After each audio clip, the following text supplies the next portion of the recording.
السلام علیکم ورحمۃ اللہ وبرکاتہ۔ الحمد للہ رب العالمین والصلاة والسلام علی سید الانبیاء والمرسلین، اما بعد فاعوذ باللہ من الشیطان الرجیم، بسم اللہ الرحمن الرحیم۔ واعتصموا بحبل اللہ جميعا ولا تفرقوا، وقال اللہ تبارک وتعالی انما المؤمنون اخوة، وقال اللہ تبارک وتعالی هو اجتباکم، وقال اللہ تبارک وتعالی یا ایہا الذین آمنوا ان تنصروا اللہ ینصرکم ویثبت اقدامکم، صدق اللہ العظیم۔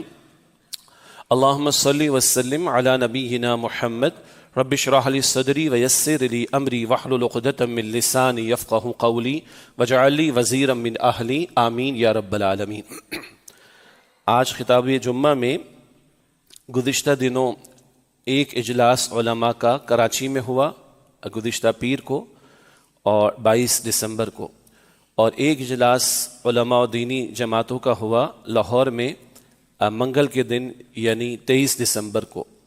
جو کراچی کا اجتماع تھا اس میں بڑے پیمانے پر تمام مکاتب فکر کے علماء و دینی جماعتوں کی نمائندگی تھی، اور ملکی حالات اور غیر ملکی حالات کے حوالے سے بھی وہاں گفتگو ہوئی، اور ایک اعلامیہ ڈیکلیریشن بھی جاری کیا گیا جو 10 نکات پر مشتمل ہے، اور وہاں اس بات کی بھی ترغیب دلائی گئی کہ اب جو خطاب جمعہ جیسے کہ آج ہے، تو اس خطاب جمعہ میں ملک بھر میں اس اعلامیہ کے حوالے سے ظاہری بات مختصر ہی گفتگو ہو جائے، تاکہ عوام کے سامنے بھی یہ نقطہ ہے کہ مشترکہ امور پر علماء کا مشترکہ موقف بھی ہونا چاہیے اور ہوتا ہے، اور وہ سامنے بھی آنا چاہیے۔ اسی طرح جو 23 دسمبر کو منگل کے دن لاہور میں علماء کا اجتماع تھا، وہاں بھی اس بات پر اتفاق کیا گیا اور ترغیب دلائی گئی کہ وہاں ایک بڑے حساس مسئلے پر کلام ہوا، اور یہ گستاخیوں کا معاملہ جس کو زبان پر لانا بھی بڑی جھجک محسوس ہوتی ہے۔ کوئی تصور نہیں کر سکتا کہ اس وقت ہمارے ہاں سوشل میڈیا پر قرآن حکیم کے حوالے سے، انبیاء اور رسول علیہم السلام کے حوالے سے، صحابہ کرام کے حوالے سے، ازواج مطہرات کے حوالے سے اور دینی مقدسات کے حوالے سے گستاخیاں پے در پہ بڑھتی چلی جا رہی ہیں۔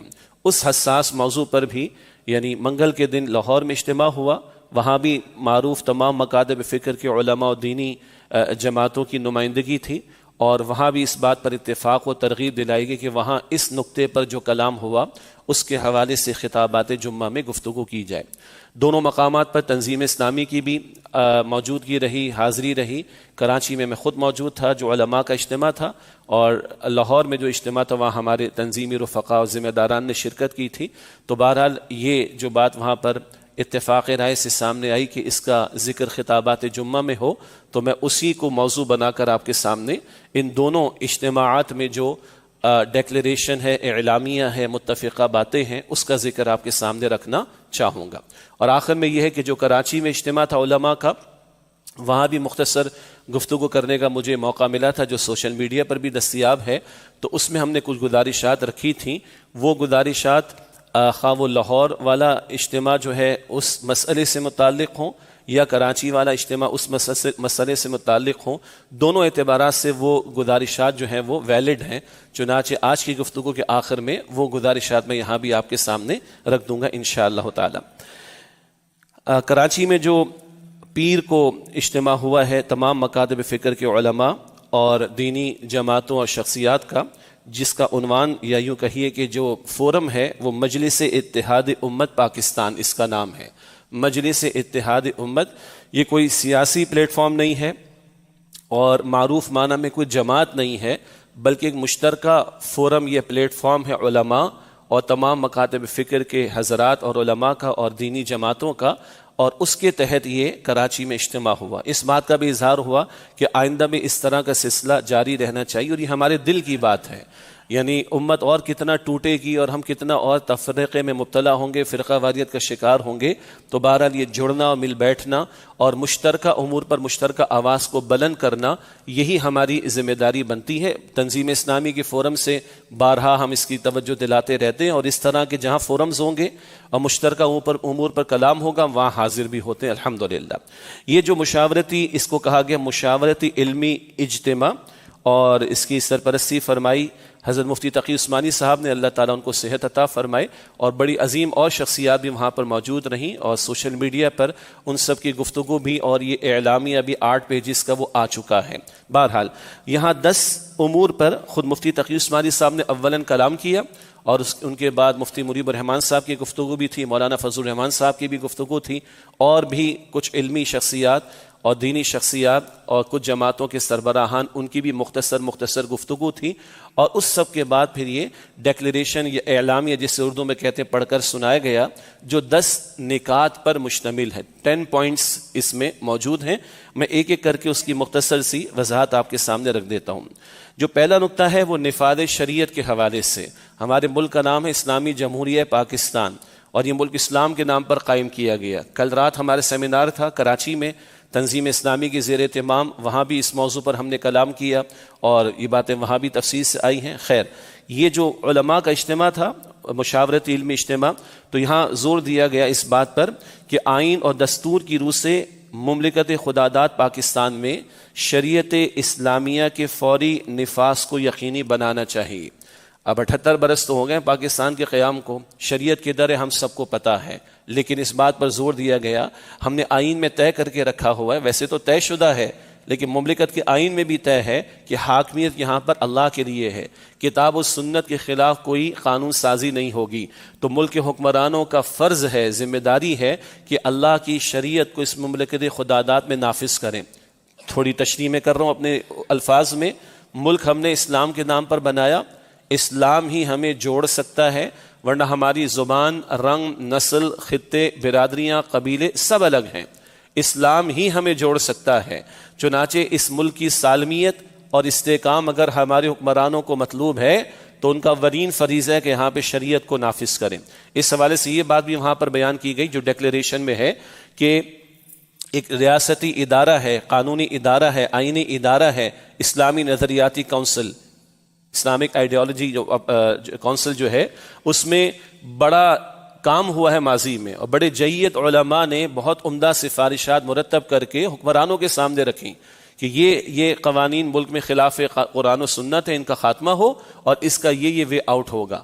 لیکن نہ ان سفارشات پر غور و فکر ہوتا ہے، جبکہ آئین کے اعتبار سے اس بات کا تقاضا ہے کہ پارلیمنٹ میں ان سفارشات کو پیش کیا جائے، گفتگو ہو، اور قوانین جو کتاب و سنت کے خلاف ہیں ان کو ختم کیا جائے اور ان کو قرآن و سنت کے گویا کے تابع کیا جائے۔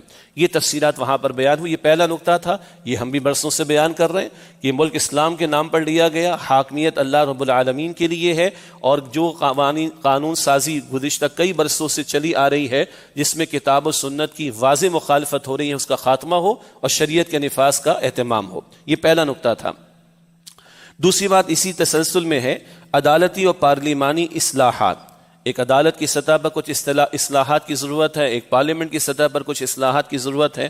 ذکر وہاں پر بھی ہوا کہ اسلامی نظریاتی کونسل کی سفارشات کو پارلیمنٹ میں پیش کرنے کا اہتمام کرنا۔ اب مذاق یہ ہوتا ہے، یعنی ہمارے قانون سے کھیلنے کے لیے تو بڑے راستے ہیں نا لوگوں کے پاس، اور اب اللہ معاف کرے کہ دین اسلام کی تعلیمات سے کھیلنے کے لیے بھی راستے ہیں لوگوں کے پاس، یہ ذکر ابھی آگے چل کر آ جائے گا۔ تقاضا یہ ہے کہ اسلامی نظریاتی کونسل کی سفارشات کو پارلیمنٹ میں پیش کیا جائے۔ وہ پارلیمنٹ جس کی کارروائی ہم لوگ دیکھ رہے ہوتے ہیں نا، کبھی ایک سانس میں گزشتہ دور حکومت میں 33 بل پاس ہو جاتے ہیں، کبھی اس دور حکومت میں اتنے بل پاس ہو جاتے ہیں، اور کہیں اوپر سے پاس بھی کروا لیے جاتے ہیں، ہم سب کو پتہ ہے۔ لیکن وہاں تقاضا ہے کہ یہ سفارشات جو اسلامی نظریاتی کونسل میں علماء بھی موجود ہوتے ہیں، ان کو ڈسکشن میں لایا جائے۔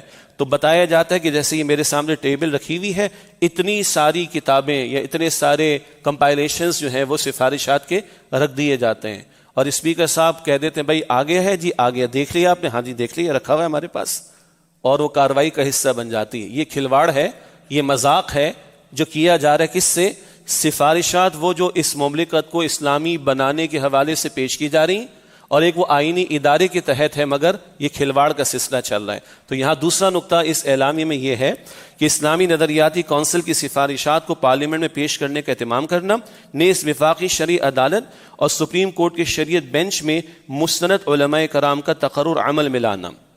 وفاقی شرعی عدالت فیڈرل شریعت کورٹ، ہماری گفتگو میں انسداد سود کے حوالے سے جو مقدمہ چلتا رہا یہ الفاظ سنتے رہیں آپ. کانسٹیٹیوشن کی بیسس پر تقاضا یہ ہے کہ فیڈرل شریعت کورٹ میں 3 علماء ججز ہونے چاہیے. وفاقی شرعی عدالت ہے نا، تو ڈاکٹرز کا فورم تو نہیں ہے، انجینئرز کا فورم تو نہیں ہے، وفاقی شرعی عدالت ہے. تو کون ماہرین بیٹھے وہاں پر جو شریعت کا علم رکھتے ہوں؟ تو 3 علماء ججز کا تقرر ہونا چاہیے، مگر نہیں ہے، وہ سیٹیں خالی پڑی ہوئی. تو کیا شریعت پر بات ہوگی؟ بہت بڑا سوال ہے. اس کے بعد اگر وفاقی شرعی عدالت کے کسی فیصلے پر کوئی پٹیشن آتی ہے تو وہ جاتی سپریم کورٹ کے شریعت اپیلنٹ بینچ میں، وہ اس سے ہائر اتھارٹی ہو گئی. اس شریعت اپیلنٹ بینچ میں بھی علماء ججز کو ہونا چاہیے. اول تو وہ شریعت اپیلنٹ بینچ بڑی مشکل سے بنتا ہے، بن جاتا ہے تو چلتا نہیں ہے، اور چلتا ہے تو جو وہ مسائل ہیں جس کے بارے میں وفاقی شرعی عدالت فیصلے دے چکی ہے وہ ڈسکشن میں نہیں آتے. یہ ایک کھلواڑ کا مسئلہ. تو یہاں دوسری بات یہ تھی کہ عدالت میں، وفاقی شرعی عدالت میں دینی علماء کو، علماء کرام کو جو ججز ہوں ان کو معین کیا جائے، اور سپریم کورٹ کا شریعت اپیلنٹ بینچ ہے وہاں بھی مستند علماء کا تقرر کیا جائے. اور آگے ہم کہہ رہے ہیں کہ وہاں پر کچھ کیسز ابھی لٹکے ہوئے ہیں، جیسے کہ سود کے معاملے پر جو وفاقی شرعی عدالت کا فیصلہ 2022 کا ہے وہ وہاں پر لٹکا ہوا ہے. اسی طرح اور فیصلے بھی ہیں. تو اس بینچ کو جو کہ وفاقی شرعی عدالت کا شریعت اپیلنٹ بینچ ہے اس کو بھی فنکشنل کرنے کی ضرورت ہے، تاکہ جو کیسز لٹکے ہوئے ہیں ان کے بارے میں آگے فیصلہ کیا جا سکے. تیسرا نقطہ وہ ہے سودی نظام کا خاتمہ. یہاں جو ڈیکلیریشن میں بات آئی ہے وہ یہ ہے کہ 26ویں آئینی ترمیم کے مطابق طے شدہ مدت کے اندر ملک سے سودی نظام کے مکمل خاتمے کو یقینی بنانا. 26ویں کے بعد 27ویں بھی آ چکی ہے، اس کا بھی ابھی تھوڑا سا پوسٹ مارٹم ہوگا. 26ویں آئینی ترمیم میں حکومت نے یہ طے کیا کہ بھائی 31 دسمبر 2027 کو پاکستان بھر سے سود کا مکمل خاتمہ ہو جائے گا. تو ریاستی امور چلانے کے لیے برسوں کی محنت ہوتی ہے، لیکن 31 دسمبر 2027 کو سارے غیر اسلامی قوانین کا خاتمہ ہو جائے، سود سے متعلق جو ہے جو مسائل، اور سود کا بالکل خاتمہ ہو جائے تو کوئی محنت نظر آنی چاہیے نا، مگر کوئی محنت نظر نہیں آ رہی. اور بھی مذاق ہوا ہے، وہ لکھا گیا خوبصورت عبارت کے طور پر جس مقام پر اس کو پرنسپلز آف پالیسیز کہا جاتا ہے، رہنما اصول. رہنما اصول میں بڑی برکت والی باتیں لکھی جاتی ہیں. وہیں لکھا ہوا ہے کہ حاکمیت اللہ تعالیٰ کے لیے اس مملکت میں، کتاب و سنت کے خلاف قانون سازی نہیں ہوگی. تو خوبصورت عبارت وہاں لکھ دی گئی. اور بعض جو لوگ ماہرین ہیں ان کا کہنا یہ ہے کہ اس مقام پر جو کچھ لکھا جاتا ہے وہ خوبصورت انداز میں برکت کے لیے لکھا جا سکتا ہے، اگر حکومت اس کی خلاف ورزی کرے تو آپ کسی کورٹ میں نہیں جا سکتے. یہ کھلواڑ کا مسئلہ، یہ ٹوسٹ کرنا چیزوں کو، یہ ہے لالی پاپ دے کے خاموش کرانے کی کوشش کرنا جو ہمارے حکمرانوں کا وتیرہ چل رہا ہے. خیر، یہاں مطالبہ یہ کہ بھائی آپ نے آئین میں ترمیم کر کے اس کو طے کیا تو اس مدت میں سود کا خاتمہ ہونا چاہیے. اول تو یہ کھلواڑ چل رہا ہے. وفاقی شرعی عدالت کے فیصلے کے خلاف اپیل گئی ہوئی ہے کہاں؟ سپریم کورٹ کے شریعت اپیلنٹ بینچ میں، وہ فنکشنل نہیں ہو رہا. اور مزید کھلواڑ یہ ہوا، مصدقہ اطلاعات جو کہ بیان کیا گیا اس اجتماع میں اور کارروائی میں اور ڈیکلیریشن کا بھی حصہ ہے، کہ بینکوں کو ایک استثناء دیا جا رہا ہے وزارت قانون کی طرف سے. کیا کھلواڑ ہے؟ بھائی جن بینکوں میں غیر ملکی لوگوں کی شیئر ہولڈنگ ہے تو غیر ملکی شیئر ہولڈنگ جس جگہ جس بینک میں ہے اس کو استثناء دے دیا جائے کہ وہ سود کو جاری رکھ سکتا ہے، وہ سود کا خاتمہ نہ کرے.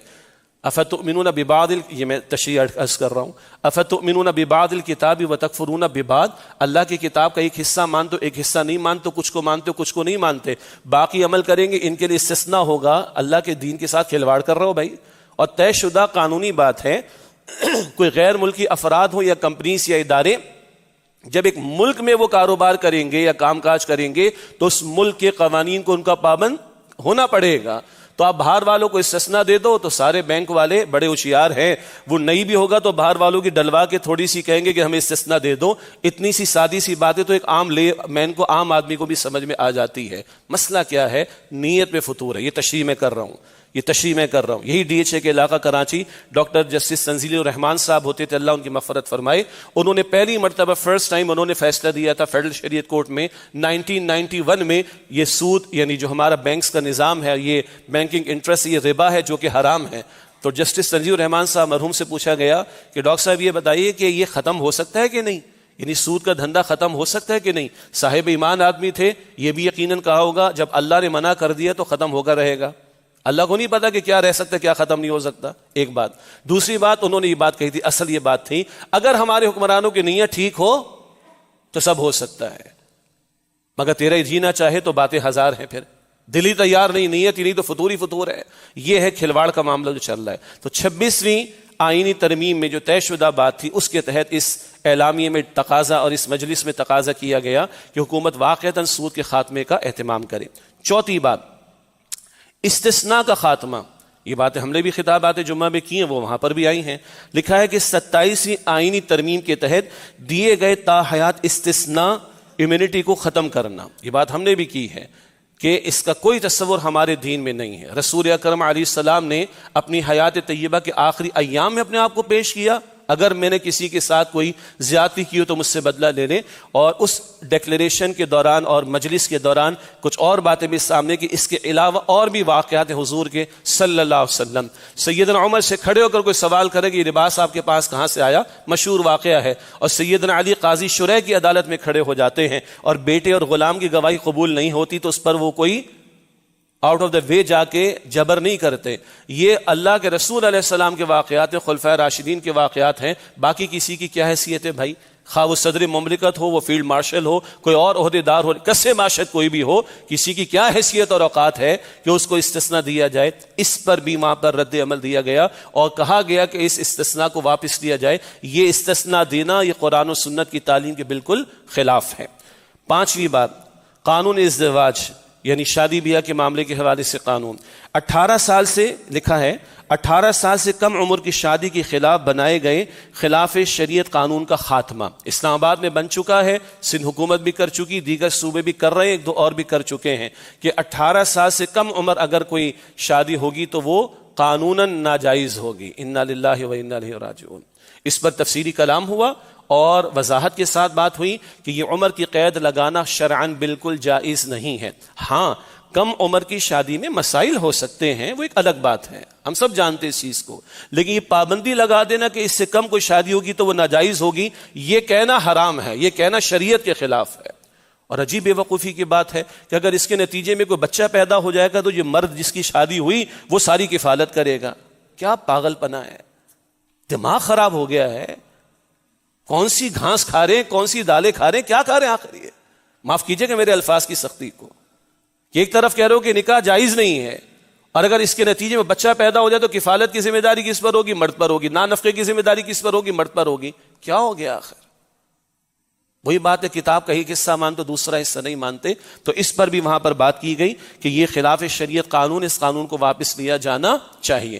اس کے لیے عدالتی کارروائی بھی چل رہی ہے اور معاملہ آگے بھی بڑھے گا، وہ اپنی جگہ ایک بات تفصیل سے اپنے مقام پر ہے. چھٹی بات جو وہاں پر آئی ہے وہ ٹرانسجینڈر ایکٹ کے حوالے سے 2018 سے موجود ہے اور ہماری ساری سیاسی جماعتوں نے اس پر سائن کر دیا تھا.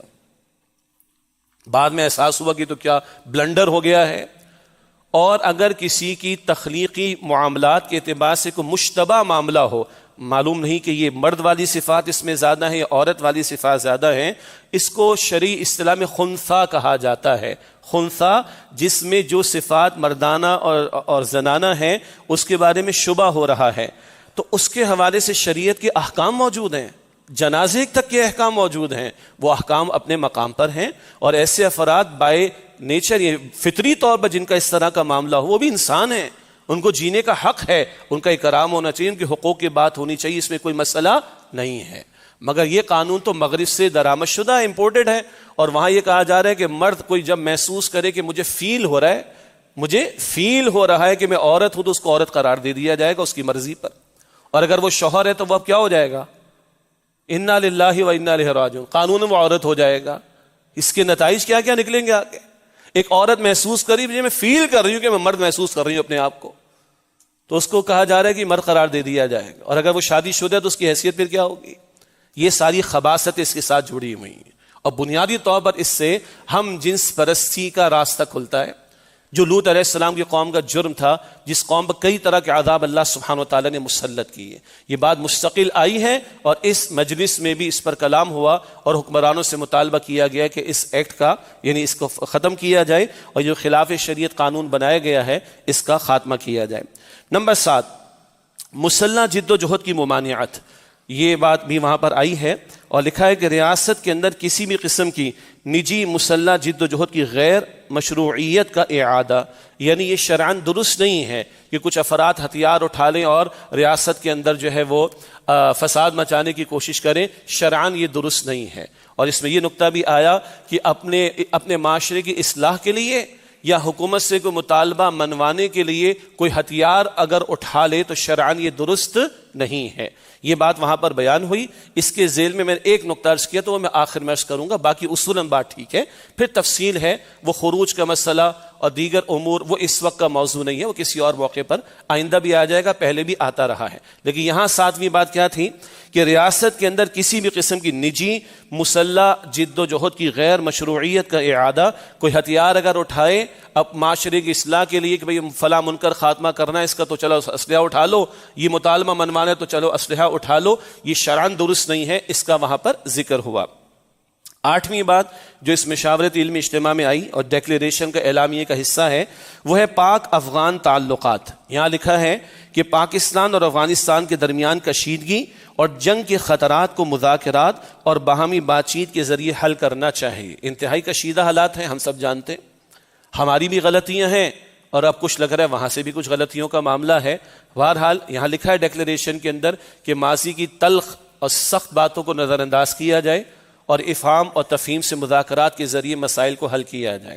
یہ بات بھی کہی گئی کہ وہ سرزمین جو افغانستان کی ہے وہ کسی طور پر بھی کسی ملک کے خلاف یا دہشت گردی کے استعمال نہیں ہونی چاہیے. اور خود ابھی ماضی قریب میں چند دنوں پہلے 1000 علماء نے افغانستان میں اس بات کا اظہار کیا، ان کی حکومت اس کو تسلیم کیا اور ان کا فرض ہے کہ اس کی وہ پابندی کریں. اور ہماری حکومت کی بھی ذمہ داری بنتی ہے کہ وہ امریکہ کی غلام نہ بنے، امریکہ کی کنیز نہ بنے. برادر مسلم ملک ہے تو اسلامی برادری کی رشتے کی بنیاد پر بیٹھ کر بات ہونی چاہیے. اس تشریح میں اضافہ کر رہا ہوں، چند دنوں پہلے پشاور میں تمام مکاتب فکر کا، سیاسی جماعتوں کا، دینی جماعتوں کا، شخصیات کا، اینکر پرسنز کا ایک بہت بڑا مشاورتی اجتماع ہوا اور اس میں یہ طے ہوا کہ جو کچھ بھی ہم نے کرنا ہے وہ مذاکرات کے ذریعے معاملہ حل ہونا چاہیے. کئی ریٹائرڈ حکومتی عہدے داران چاہے وہ فوج میں ادروائز ہوں، ان کی بھی ریکمنڈیشن یہی ہے کہ دھونس دھمکی کے ذریعے سے نہیں، سختی کے ذریعے سے نہیں، مذاکرے و مکالمے کے ذریعے سے افغانستان کے ساتھ بیٹھ کر بات کرنی چاہیے اور دونوں ملکوں کو مذاکرات کے ذریعے معاملات کو حل کرنا چاہیے. یہ وہاں پر ڈکلیریشن میں بھی بات آئی. چند باتیں اور ہیں جو ہم اپنی گفتگو میں رکھتے ہیں، وہ ہے مستقبل کا خراسان جہاں سے فوجوں نے جانا ہے جناب مہدی کی نصرت کے لیے، ہم تو وہاں تک کی بات کرتے ہیں. لیکن بہرحال اس مجلس مشاورت میں دونوں حکومتوں کو مذاکرات کے ذریعے سے اس معاملے کو طے کرنا اور حل کرنا، اس کی تجویز دی گئی ہے. 9واں نقطہ وہ ہے مدارس کی رجسٹریشن کا معاملہ. لکھا ہے کہ 26ویں آئینی ترمیم کے موقع پر منظور شدہ قانون کے مطابق مدارس و جامعات کی رجسٹریشن کو یقینی بنانا اور انہیں وفاقی وزارت تعلیم کے تحت رجسٹریشن کا پابند نہ کرنا. اس میں بہت ساری تفصیلات ہیں. علماء کا ایک بڑا فورم ہے جس کو ہم کہتے ہیں اتحاد تنظیمات مدارس. اتحاد تنظیمات مدارس میں 5 معروف مکاتب فکر جو ہیں ان کے علماء کا یہ فورم ہے، تقریباً 2002 سے قائم ہے، جس میں دیوبندی، بریلوی، اہل الحدیث، جماعت اسلامی اور اہل تشیع، یہ 5 کے وفاق یعنی بورڈز شامل ہیں. اس کا ٹائٹل ہے یا فورم ہے اتحاد تنظیمات مدارس. حکومت کو جب مدارس سے متعلق اور مدرسوں کے طلباء سے متعلق کوئی گفتگو کرنا ہو، حکومت ان سے بات کرتی. تو ماضی میں کئی برسوں سے معاملہ چلتا رہا اور پھر کچھ اس کا میکینزم بن گیا. ایک ٹیکنیکل پوائنٹ ہے کہ سوسائٹیز ایکٹ کے تحت مدارس رجسٹرڈ رہیں گے اور ان کو وفاقی وزارت تعلیم کے تحت نہیں لایا جائے گا. یہ سب کچھ طے ہوا، مگر بہرحال کچھ ہمارے سیکولر مائنڈڈ لوگ اور کچھ امریکہ کے غلام، کچھ ہمارے، یہ میں تشریح عرض کر رہا ہوں، کچھ ہمارے سیکولر مائنڈڈ لوگ اور کچھ امریکہ کے غلام نہیں چاہتے کہ یہ مدارس کا سلسلہ چلتا رہے، جس کو جنرل مشرف جیسے ڈکٹیٹر نے بھی تسلیم کیا تھا کہ پاکستان میں سب سے بڑا سیٹ اپ اگر NGO کا اگر ہے، نان گورنمنٹ آرگنائزیشن کا، وہ مدارس کا ہے. 40-50 لاکھ طلباء مدارس سے دینی تعلیم حاصل کرتے ہیں، اور تفصیل وہاں بتائی گئی۔ یہ بے وقوفی کی بات ہوگی کہ ہم کسی انجینئرنگ کالج سے یہ تقاضا کریں کہ وہ لاء کے گریجویٹ پروڈیوس کریں۔ یہ بے وقوفی کی بات ہوگی کہ ہم کسی میڈیکل یونیورسٹی سے یہ توقع کریں کہ وہ انجینئرز پروڈیوس کرے گی۔ اسی طرح بے وقوفی کی بات ہو جائے گی، میں عرض کر رہا ہوں کہ بے وقوفی کی بات ہو جائے گی کسی انجینئرنگ یونیورسٹی سے ہم یہ ایکسپیکٹ کریں کہ مفتی دین کا مفتی یا دین کا عالم جو ہے پروڈیوس کرے، غلط بات ہے نا۔ تو مدارس کے لوگ بھی کہتے ہیں کہ مدارس سے آپ یہ ایکسپیکٹ کیوں کرتے ہیں کہ مدرسے سے آپ کو سائنٹسٹ ملے، مدرسے سے آپ کو جو ہے وہ لاء گریجویٹ ملے، مدرسے سے آپ کو انجینئر ملے، مدرسے سے آپ کو ڈاکٹر ملے، کیوں ایکسپیکٹ کرتے ہیں؟ ہاں، ایک بیسک ایجوکیشن، عصری تعلیم مدارس اپنی سہولت اور اپنے ریسورسز کے مطابق دے رہے ہیں، یہ وہاں کہا گیا ڈیکلریشن کے دوران اور مجلس کے دوران۔ مگر یہ توقع کرنا کہ سارے کام مدرسے والے وہ آسمان پہ چڑھ کر بھی تمہیں دکھا دیں اور مریخ پر جا کر بھی دکھا دیں، او بھائی ہم یہ نہیں کہتے کہ ایک میڈیکل ڈاکٹر جو ہے میرے گھر کا نقشہ بنا کر دے، ہم کبھی نہیں کہتے کہ انجینئر میرے بچے کا جو ہے وہ علاج کرے۔ تو ایک مفتی صاحب یہ ایکسپیکٹ کیوں کر رہے ہیں کہ وہ نیوٹن کو آپ کو سمجھا کر بتائے؟ کیوں ایکسپیکٹ کر رہے ہیں؟ سمپل سی بات ہے، ہر چیز کو اس کے مقام پر رکھنا چاہیے۔ اور ایک اور بات بھی آئی پاکستان میں، اور میں یہ پہلے بھی عرض کرتا رہا ہوں، 3 کروڑ بچے حکومت تسلیم کرتی ہے کہ اسکول سے باہر ہیں۔ اس کا کیا مطلب ہے؟ حکومت کے پاس وسائل نہیں، کیپیسٹی نہیں، بیڈ گورننس ہے کہ 3 کروڑ بچوں کو حکومت تعلیم نہیں دے سکتی۔ تو اگر 50 لاکھ اس سے زائد بچوں کو مدارس تعلیم دے رہے تو حکومت کا برڈن کم ہو رہا ہے کہ نہیں ہو رہا؟ اور دل سے ایک بات عرض کروں تشریح کے طور پر، کیا قرآن کی تعلیم نہیں ہے؟ حدیث کی تعلیم نہیں ہے؟ فقہ کی تعلیم نہیں ہے؟ سیرت کی تعلیم نہیں ہے؟ بعض لوگ بڑے ایگریسو موڈ میں آ کر دین کی تعلیم حاصل کرنے والوں کی سرے سے نفی کرنا شروع کر دیتے ہیں۔ اپنے گریبانوں میں جھانکو، کیا دین سے نفرت ہو گئی؟ استغفر اللہ۔ بہرحال وہاں یہ بات آئی اس علمی اجتماع میں کہ مدارس کی جو رجسٹریشن ہے اس کو آسان بنایا جائے۔ مدارس اپنے اکاؤنٹس کھولنا چاہتے ہیں، رکاوٹیں ڈالی جاتی، ہمیں بھی پتہ ہے، اور مدارس چاہتے ہیں کہ اپنے نصاب کے مطابق چلیں، اس پر پابندیاں لگانا چاہتے ہیں، اس کو وہ قبول نہیں کرنا چاہتے۔ اور اس سب پر برسوں کی محنت کے بعد اتفاق رائے ہوا، مگر اتفاق رائے کے بعد عمل درآمد نہیں ہو رہا۔ اس عمل درآمد کا تقاضا اس مشاورتی اجتماع میں کیا گیا۔ 10ویں اور آخری بات جو اس فورم پر آئی وہ ہے مسئلہ فلسطین اور حماس۔ یہاں لکھا ہے کہ حماس کو غیر مسلح کرنے یعنی بالواسطہ اسرائیل کو تقویت پہنچانے کے لیے کسی بھی قسم کی فوج بھیجنے کی تجویز کی مکمل نامنظوری۔ کیا مطلب؟ یہ جو باتیں چل رہی ہے نا کہ ٹرمپ کا پلان پورا ہو اور بہت بڑا شہر، جدید ترین سٹی وہاں پر شہر بنا دیا جائے اور حماس اور فلسطین سے نمٹنے کے لیے معاذ اللہ مسلم ممالک کی فوجوں کو بھیجنے کے تقاضے کیے جا رہے ہیں، اور اس سے آگے بڑھ کر حماس کو غیر مسلح کرنے کی باتیں چہ جائے کہ مسلم ممالک اقصیٰ کی آزادی کے لیے، فلسطین کی آزادی کے لیے، غزہ کے مسلمانوں کی تقویت کے لیے کھڑے ہوں، اور ان کو کھڑا کیا جائے کس لیے؟ اسرائیل کی تقویت کے لیے۔ حماس کو غیر مسلح کرنے کا مطلب کیا ہے؟ کس کو تقویت دینا؟ اسرائیل کو تقویت دینا۔ خدا کا خوف کرو، یہ مشورہ بھی حکومت کو دیا گیا۔ قطعاً ہماری افواج کو نہیں جانا چاہیے ایسے کام کے لیے کہ جس سے اسرائیل کو تقویت ملتی ہو اور حماس کو غیر مسلح کرنے کی بات کی جائے۔ یہ اکثر حصہ آج کی خطاب جمعہ کا اسی موضوع پر رہا۔ جو حضرات بعد میں تشریف لائے ان کی اطلاع کے لیے کہ گزشتہ دنوں 22 دسمبر پیر کو کراچی میں مجلس اتحاد امت پاکستان اس عنوان سے ایک بڑا علمی اجتماع ہوا، اور معروف مکاتب فکر کے جیت علماء اور دینی جماعتوں کے سربراہان اور دیگر علمی شخصیات بھی وہاں موجود رہیں، اور وہاں پہ یہ 10 نکات تھے جن کو بیان کیا گیا، اور پھر اس کو ایک ڈیکلیریشن یا اعلامیہ کی شکل دی گئی، اور وہاں یہ ترغیب و تشویق دلائی گئی کہ اس کو خطابات جمعہ میں بیان کیا جائے، جو میں نے آپ کے سامنے ذکر کیا۔ اس اجتماع میں نے مختصر سی گفتگو کی تھی، وہ بھی سوشل میڈیا پر ہے، اور یہ سارے اجلاس کی کارروائی بھی سوشل میڈیا پر ہے، مگر میری گفتگو مختصر میں آخر میں آپ کے سامنے رکھوں گا انشاءاللہ۔ اگلا جو ایک اجتماع تھا وہ ہوا لاہور میں، اور وہ بھی ایک فورم ہے، بڑے درد دل رکھنے والے حضرات اس فورم پر لوگوں کو جمع کرتے ہیں۔ ماضی میں خود لاہور میں شریک بھی ہوا ہوں، مگر اس دفعہ میں کراچی میں تھا تو ہمارے ساتھی تنظیم اسلامی کے ذمہ داران وہ شریک ہوئے تھے، اور یہ جو ہوا ہے 23 دسمبر کو لاہور میں اجتماع، یہ اتحاد ملت اسلامیہ کے عنوان سے۔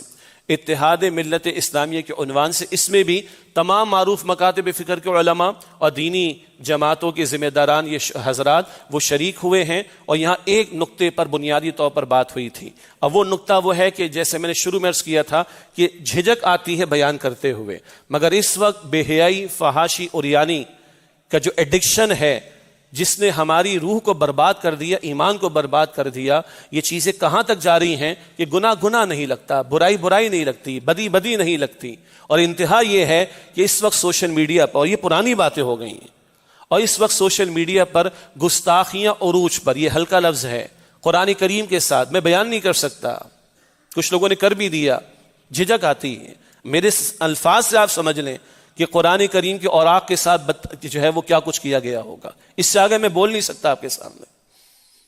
قرآن کریم کے اوراق کے ساتھ گستاخی کا معاملہ، بدترین معاملہ، معاذ اللہ، رسولوں کی شان میں گستاخیاں، امام الانبیاء صلی اللہ علیہ وسلم کی شان اقدس میں گستاخی، ازواج مطہرات کے بارے میں گستاخیاں، صحابہ کرام کے بارے میں گستاخیاں، دینی مقدسات کے بارے میں گستاخیاں۔ اور میں نے وہاں کھڑے ہو کر کہا تھا جب اس فورم پر میں لاہور میں تھا، جب 2-3 حضرات نے ہمارے جرنیلوں کی بہت زیادہ تعریف کی، میں نے کہا ٹھیک ہے، ملک دفاع کا معاملہ ہے، ہم ہماری فوج کے ساتھ ہیں، بالکل ٹھیک ہے، لیکن میرے دل کی آواز یہ ہے، اگر آج کسی ہمارے بڑے حکومتی عہدیدار یا اس کے گھر والوں کی شان میں کوئی بد کلامی کرے تو اس کا صرف سافٹ ویئر اپڈیٹ نہیں ہوگا، اس کی لاش بھی نہیں ملے گی۔ اور میں نے کہا تھا، مجھے یاد آ گیا، اللہ تعالیٰ نے الفاظ یاد دلا دیے، میں ہمارے حکمرانوں سے پوچھ رہا ہوں، آپ اور ہم سب محمد مصطفیٰ کی امتی صلی اللہ علیہ وسلم، کوئی غیرت ہے ہماری کہ ظالموں کو گستاخ، ثابت شدہ گستاخ ایف آئی اے والوں نے پکڑا ہے، ریاستی اداروں نے محنت کی ہے، ان میں مسلمان ہیں بھائی، اکثر مسلمان ہیں، ان کا بھی دل ہل گیا بھائی، ریاستی اداروں نے کارروائیاں کی ہیں، گرفتار کیے ہیں لوگوں کو، سارے ثبوتوں کے ساتھ، سوشل میڈیا کے ثبوتوں کے ساتھ، ججز کی آنکھیں کھل کے پھٹی کی پھٹی رہ گئیں، وکلا کی آنکھیں پھٹی کی پھٹی رہ گئیں، علماء کی آنکھیں پھٹی کی پھٹی رہ گئیں، دل ہل جاتا ہے ہمارا، ثابت شدہ ہیں۔ کیا ہوا گزشتہ دنوں میں، ہم نے پریس ریلیز بھی جاری کیا، 5 لوگ جن کو سزائے موت کا فیصلہ سنا دیا گیا تمام شواہد کے ساتھ، اور اسلام آباد ہائی کورٹ کی طرف سے کیا ہوا جی، معاف کیجیے گا، لاہور ہائی کورٹ کی طرف سے جو کہ راولپنڈی کا بینچ ہے، ان کو فارغ کر دیا گیا اور ان کو آزاد کر دیا گیا۔ یہ 5 نہیں ہے، بڑی طویل لسٹ ہے جن کے پکے ثبوت آگے ریاستی اداروں کے لوگوں نے، اہلکاروں نے گرفتار کیا، ساری کارروائی ہوئی ہے، مگر ججز سے تمام شواہد کے باوجود جس میں ایک خامی کی نشاندہی نہیں ہو سکی، ڈی این اے رپورٹ، سارے ثبوت موجود ہیں، مگر ان کو رہا کر دیا گیا، یا یوں کہیے کہ ان کے اوپر سے جو ہے وہ سزائیں ختم کر دی گئی۔ انا للہ و انا الیہ راجعون۔ جو میرے دل کی بات تھی وہ کیا تھی، جس ہمارے حکمراں کسے باشد، اور پتا ہے کہ طاقت اس کے پاس ہے، کون اپنی طاقت کو استعمال کر رہا ہے، کل محمد مصطفیٰ کے سامنے کھڑا ہونا ہے صلی اللہ علیہ وسلم، شفاعت کی طلبگار ہیں ہم ان کی۔ آج آپ کے یہاں کسی گھر والے کی شان میں گستاخی ہونا، میں دوبارہ الفاظ اپنے ریپیٹ کر رہا ہوں، سافٹ ویئر بھی اپڈیٹ ہوگا، لاشیں ملے گا، لاشیں بھی شاید نہ ملے، اور یہاں ثابت شدہ مجرموں کو چھوڑا جا رہا ہے، کس کے پریشر پہ چھوڑا جا رہا ہے، ثبوت پیش کر دیے گئے ہیں، ریاستی اداروں نے گرفتار کیا ہے۔ آپ نے گزشتہ دنوں اسمارٹ فون پر میسیجز سنے، اپنے بچوں پر نگاہ رکھیں، میں نے ریکارڈ کر کے دیے، علماء نے ریکارڈ کر کے دیے، ریاستی اداروں نے کہا بھائی میسیجز ریکارڈ کر کے دو، ہم چلانا چاہتے ہیں، ویٹنگ پر، جب کال پر ویٹنگ ہوتی ہے یا جب ہم کال کرتے ہیں، خبردار سوشل میڈیا کے استعمال پر پابندی جو ہے وہ احتیاط کیجئے، خبردار اپنے بچوں پر نگاہ رکھیے، خبردار اپنی اقدار کی حفاظت۔ سنے نا میسیجز آپ نے، یہی نتیجے تھے سارے، یہاں تک پہنچ چکی ہے بات۔ تو بہرحال اس فورم پر چند باتیں طے ہوئی ہیں، اور زیادہ تفصیلات آپ کو اور مل جائیں گے سوشل میڈیا پر۔ یہاں جو انہوں نے ڈیکلیریشن جاری کیا اس میں یہ لکھا ہے کہ اتحاد ملت اسلامیہ کے فورم سے، جو فورم تھا آل پارٹیز کانفرنس کا انعقاد کر کے قانون ناموس رسالت 295C کے دفاع میں مضبوط تحریک شروع کریں گے، یہ آئندہ کی بات ہے، اور گستاخوں کو آئین و قانون کے دائرے میں ہنگامی بنیاد پر سزا دلوائیں گے۔ یہ اور آگے کا پہلو ہے، اور اس طرح کے تمام مشترکہ فورمز پر ہم بھی آواز اپنی بلند کرتے ہیں، موجود رہتے ہیں، خطاب جمعہ میں بھی بات کرتے ہیں، اور جو بھی مشترکہ لائے عمل ہوگا ہمارا وزن اس میں ہم ڈالیں گے انشاءاللہ تعالی۔ اگلی بات میں کیا پڑھ کر سناؤں آپ کو، یہ لکھی ہوئے میرے سامنے، قرآن پاک کے نسخوں کو غسل دینا پڑے گا، اور اس کے لیے قانون کی ضرورت ہے، اس لیے کہ کسی معاملے سے متعلق جو شواہد ہوتے ہیں وہ لاک کر دیے جاتے ہیں. یہ ٹیکنیکل مسئلہ ہے. تو قرآن پاک کے نسخوں کو غسل دینے کی ضرورت ہے. اس کے لیے آئینی کارروائی بھی کرنی پڑے گی یا قانونی کارروائی بھی کرنی پڑے گی. ریاستی اداروں نے اپنا حصہ ڈالنا پڑے گا. اور یہ کتنے دنوں سے تقاضا کیا جا رہا ہے مگر اس پر کوئی سنوائی نہیں ہو رہی. اور کسی ملعون کو پاکستان سے بھگانا ہو جس کو سزا دی جا چکی ہو تو راتوں رات سپریم کورٹ اور ہماری حکومت حرکت میں آ جاتی. قرآن کا کوئی پاس نہیں، ہمیں قرآن کی عزت کوئی نہیں ہمارے دلوں میں رہ گئی. پیغمبر کا کوئی تقدس ہمارے دلوں میں نہیں رہ گیا. غیرت ہماری مر چکی ہے کیا کہ لوگوں کو بیٹھ کر حکمرانوں سے مطالبہ کرنا پڑے کہ قرآن پاک کے نسخوں کو پاک کرو. بھائی میں بڑا روک روک کر ہی میں نے آپ کے سامنے پڑھ کر سنایا اس چیز کو. کوئی غیرت ہے ہمارے حکمرانوں میں؟ کوئی لحاظ، کوئی مروت، کوئی شرم، کوئی حیا، کوئی تقدس؟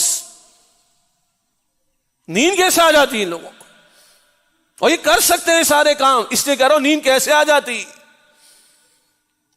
اور کیسے کل اللہ کے رسول کی شفاعت ہمیں ملے گی صلی اللہ علیہ وسلم. استغفر اللہ. آگے لکھا ہے گستاخانہ مواد کی تشہیر کے خلاف قانون نافذ کرنے والے اداروں کی کارروائی قابل تحسین ہے. جو اچھی بات ہے ہم کہہ رہے ہیں. یہ ایف آئی اے کے لوگوں نے ان ظالموں کو گرفتار کیا، پکڑا ہے، پورا ٹریک ریکارڈ نکال کے تحسین ہو رہی. میں نے بھی کی ہے، یہ بھی کر رہے ہیں، اعلامی میں ڈیکلریشن میں بھی کر رہے ہیں. قانونی عمل کو سبوتاژ کر کے ملک میں انتشار پیدا کرنے کی کوششوں کا فیلڈ مارشل، صدر مملکت، وزیر اعظم، وفاقی وزیر داخلہ سخت نوٹس لیں. یہاں ججوں کا بھی دماغ خراب ہو گیا ہے. فورن فنڈنگ پر پلنے والے بھی اٹھ کر کھڑے ہو کر ان ظالموں کی حمایت کر رہے ہیں، معاذ اللہ. تو بھائی ریاست کو اپنا کردار ادا کرنا چاہیے. اور بھارت یہ اسلامی جمہوریہ پاکستان ہے جس کا ہم دعویٰ کرتے ہیں، اور وہاں ہمیں پیغمبر صلی اللہ علیہ وسلم کی ناموس کے لیے کہنا پڑ رہا ہے. اللہ اکبر کبیرہ. غیرت نام تھا جس کا گئی تیمور کے گھر سے. یہ وہ دوسرا علمی بلکہ کہیے کہ مشاورتی اجتماع تھا جو لاہور کا تھا اتحاد ملت اسلامیہ کے فورم کے تحت. وہ میں نے بات آپ کے سامنے رکھ دی. آخری بات یہ کہ جو کراچی کا اجتماع تھا اس میں کچھ میں نے گفتگو کی تھی مختصراً. وہ یہ ہے، ہم نے وہاں پہ عرض کیا کہ یہ ایک اجتماعی فورم ہے، اس کی ہم تحسین کرتے ہیں اور یہ سلسلہ جاری رہنا چاہیے. البتہ اس میں کوئی ایک فورم چھوٹا سا بنا دے علماء کا کہ جہاں اس طرح کے مسائل جو آج سامنے ہیں اور آئندہ آ سکتے ہیں وہ اس پر نگاہ رکھیں، اور اس سے متعلق جو علمی کام ہے، اویئرنیس دینی ہے، لوگوں کو آگاہی دینی ہے، اس پر مواد تیار کریں. بیسیوں مسئلے ابھی آئندہ اور بھی آئیں گے. تو بہرحال وہ ذہن چاہیے ہوتا ہے، ایکسپرٹیز چاہیے ہوتی ہے، دین کا علم بھی ہونا چاہیے اور ٹیکنیکل نو ہاؤ بھی ہونی چاہیے. تو اس فورم پر چند علماء اور چند ذمہ داران کا اگر فورم بن جائے ایسا، وہاں سے مواد کانٹینٹ ملے، وہ جمعے کے خطابات میں بیان ہو، وہ عوام الناس میں بھی عام کیا جائے شائستگی کے ساتھ، اور وہ ذمہ داران تک بھی پہنچایا جائے تاکہ مستقل اس پر علمی انداز سے بھی کلام ہو اور اویئرنیس بھی دی جائے. لوگوں کو اندازہ نہیں ہے کہ کیا کچھ نہیں ہو رہا ہمارے ہاں. ایک میں نے گزارش وہاں پر یہ کی تھی. اسی طرح ہم نے کہا کہ سپریم کورٹ کا شریعت اپیلنٹ بینچ وہ ڈیڈ ہے، وہ ایکٹیویٹ نہیں ہو رہا، یا وہ مسائل جو شرعی دینی معاملات سے متعلق ہیں اس پر کارروائی نہیں ہو رہی. تو دینی جماعتوں اور تمام علماء کو مل کر اپنا پریشر ڈالنا چاہیے. پریشر سے مراد ہے مطالبہ رکھنا چاہیے، بات کو آواز کو بڑھانا چاہیے. اور بہرحال ہائی افس کے ساتھ تعلقات ہوتے ہیں، گفتگو شنید ہوتی ہے، تو اس سپریم کورٹ کے شریعت اپیلنٹ بینچ کو ایکٹیویٹ کرنے کا وزن ڈالنا چاہیے.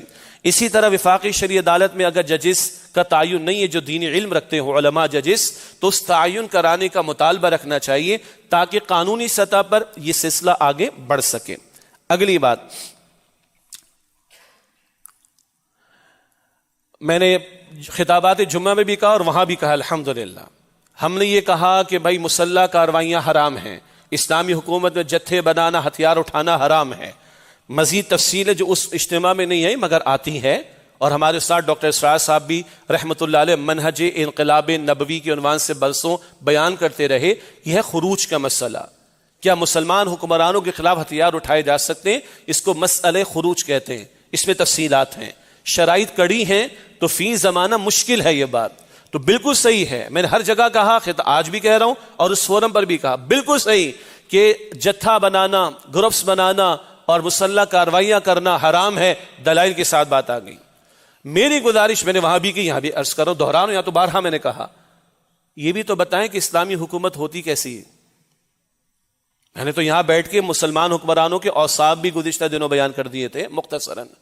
تو علماء سے میری گزارش ہے، مفتیان کرام سے گزارش ہے، بتائیں نا قوم کو بھی اور حکمرانوں کو بھی اسلامی حکومت کیا ہوتی۔ کیا وہاں سود کا دھندا چلتا ہے؟ بے حیائی کا لائسنس ملتا ہے؟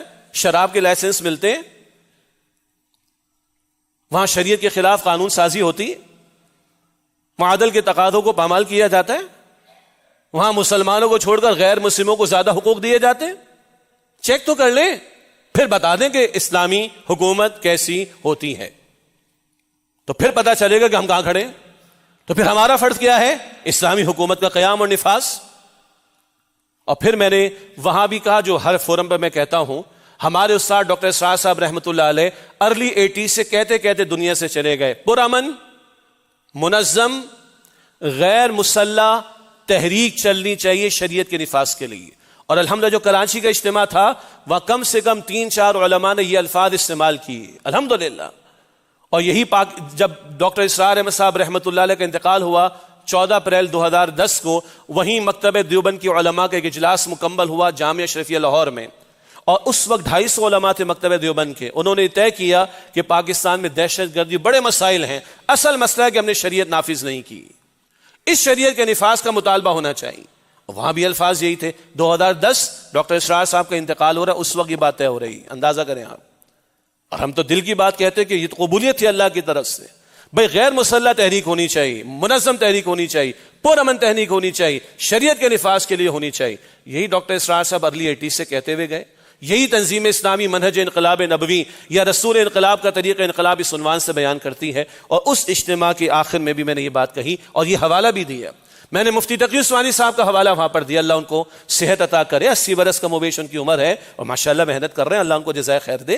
میں نے کہا کہ میں نے مفتی تقی عثمانی صاحب کی کلپ ہے، بلکہ پورا بیان ہے 2018 کا علماء کی مجلس میں، پورے پاکستان میں بڑی بڑی سکرینز پہ دکھایا، وہاں علماء کے فورم میں بھی کہا۔ مفتی تقی عثمانی صاحب کہہ رہے ہیں، میں علماء سے کہتا ہوں کہ آج تک آپ ہم علماء نے کوئی تحریک چلائی کسی منکر کے خلاف؟ منکر جس کو اللہ نے منع کیا ہے، اس کے رسول علیہ السلام نے منع کیا ہے، وہ شراب ہے، وہ جوا ہے، وہ سٹا ہے، وہ سود ہے، وہ بے حیائی ہے، whatever it may be, جو کچھ بھی ہے۔